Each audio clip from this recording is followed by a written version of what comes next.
السلام عليكم ورحمة الله وبركاته. الحمد لله والصلاة والسلام على رسول الله وبعد. فقد قال الله سبحانه وتعالى: يا أيها الذين آمنوا إذا قمتم إلى الصلاة فاغسلوا وجوهكم وأيديكم إلى المرافق وامسحوا برؤوسكم وأرجلكم إلى الكعبين.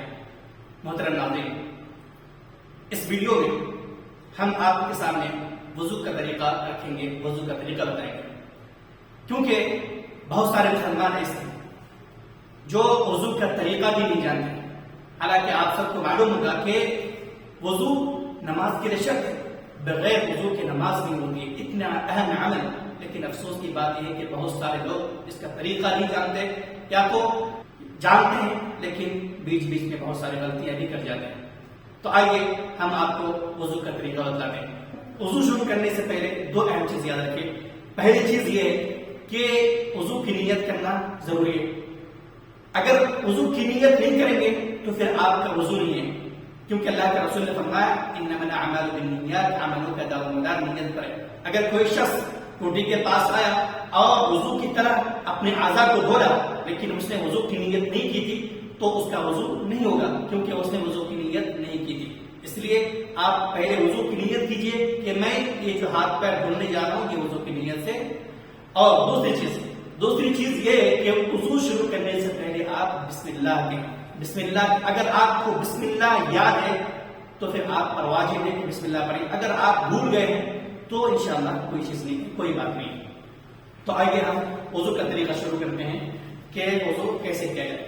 تو وضو شروع کرنے سے پہلے ایک اہم چیز یاد رکھیں کہ وضو کی جتنی بھی اعضاء ہیں، ہاتھ، پیر اور چہرہ، یہ جو بھی اعضاء ہیں ان کو تین مرتبہ دھونا افضل ہے. اگر کوئی شخص صرف ایک مرتبہ بھی دھونا چاہے تو شریعت نے یہ بھی رخصت دی ہے کہ اگر کوئی شخص ایک مرتبہ ہاتھ دھو رہا ہے، ایک مرتبہ پیر دھو رہا ہے، ایک مرتبہ چہرہ دھو رہا ہے تو یہ بھی جائز ہے. کوئی اگر صرف دو مرتبہ دھونا چاہے تو اللہ کے رسول صلی اللہ علیہ وسلم سے یہ بھی ثابت ہے.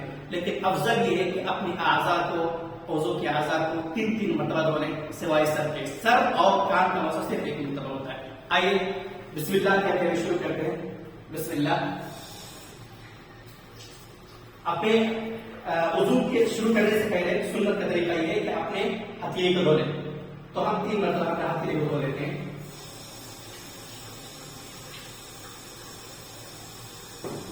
اب اس کے بعد کلی کرنا ہے. کلی کرنے کا طریقہ یہ ہے کہ آپ چلو پر پانی ہے اس کا ایک حصہ، آدھا حصہ منہ میں لیں اور آدھا حصہ ناک میں ڈالیں. دیکھیے اس طرح.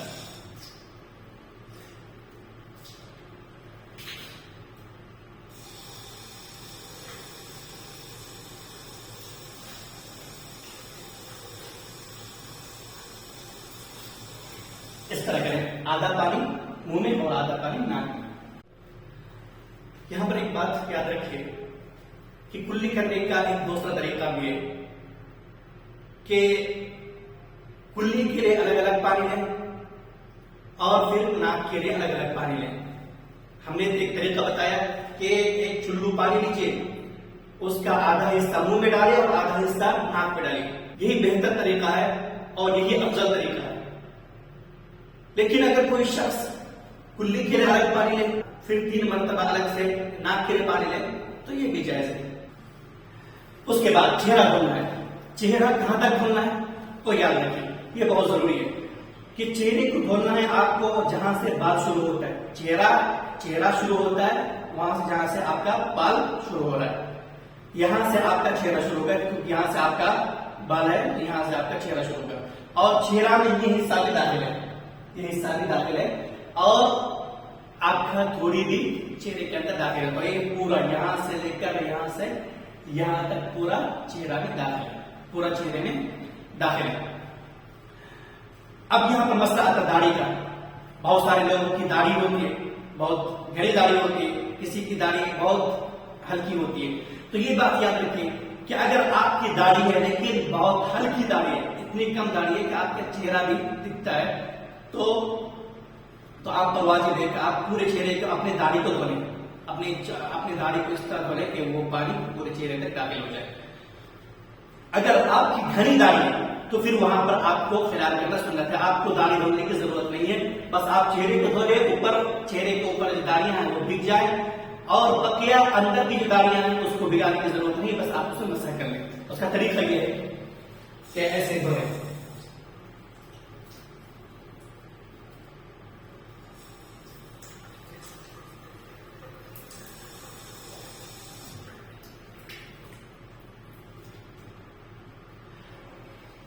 اب مسح کرنا یہ ہے کہ مسح یا تو ایسے کر لیں اسی پانی سے، ایسے کر لیں، یا تو دوسرا طریقہ یہ ہے کہ آپ ایسے پانی لیں اور پھر ایسے کر لیں.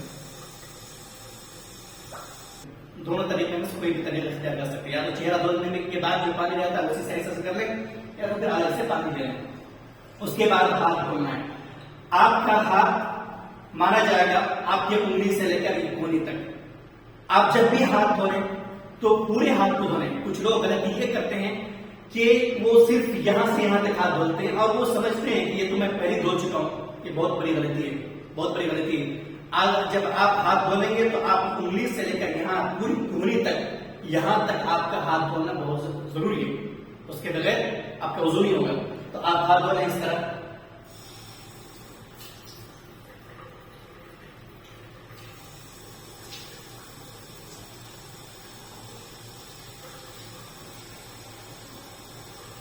اور خلاف کرنا بھی سنت ہے تو آپ ایسے کر سکتے ہیں، ایسے کر لیں یا ایسے کر لیں. پھر اس کے بعد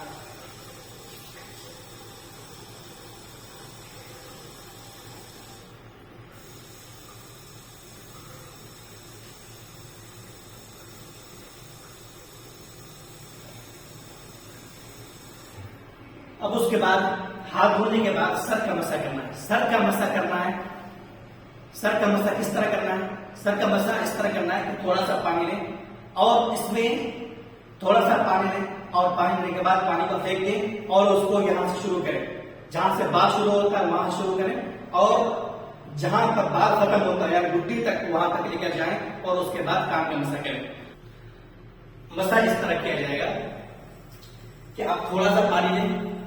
تھوڑا سا پانی لینے کے بعد الگ سے کان کے لیے پانی لینا نہیں، صرف ایک مرتبہ پانی لیا بس یہی کافی ہے.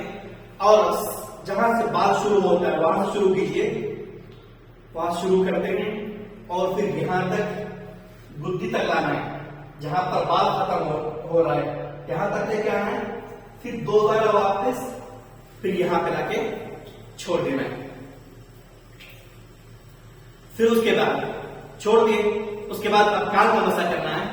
کان کا مسح کے لیے الگ سے پانی لینا نہیں ہے، بلکہ جو آپ نے ہاتھ کا مسح کیے اس کے بعد جو ترے باقی ہیں اسی سے کان کا مسح کرنا ہے. کان کا مسح اس طرح کرنا ہے کہ یہ جو حصہ ہے اندر، یہ جو سوراخ ہے اور یہ جو حصہ ہے اس پر بھی مسح کرنا ہے. سوراخ میں رکھیں. اس کے بعد اس حصے پہ کیے، اندر جو خالی جگہ ہے اس میں کیے. پھر اس کے بعد اس میں اس طرح کیے، یعنی باہر بھی مسح کرنا ہے. تب جا کر آپ کا مسح مکمل ہوگا. یہاں پر لوگ دو بڑی غلطیاں کرتے ہیں. پہلی غلطی تو یہ کرتے ہیں کہ وہ گردن کا مسح کرتے ہیں، اس چیز کا مسح کرتے ہیں جو کہ حدیث سے ثابت نہیں ہے. جن احادیث میں ان کا ذکر ہے وہ حدیث ضعیف ہے.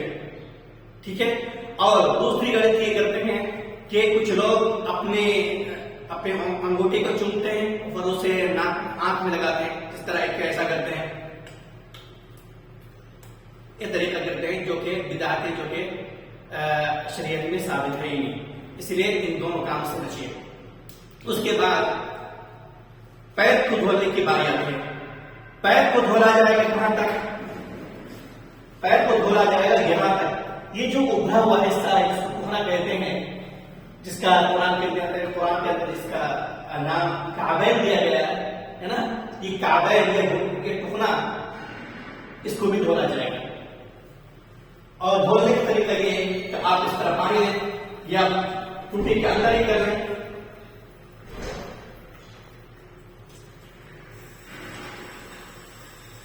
اور سنت کا طریقہ یہ ہے کہ آپ اس انگلی سے آپ خیال کریں اپنے پیر کا.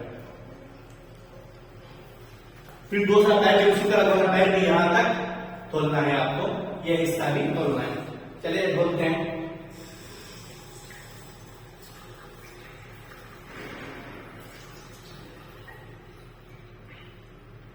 اس طرح اس انگلی سے بھی اس طرح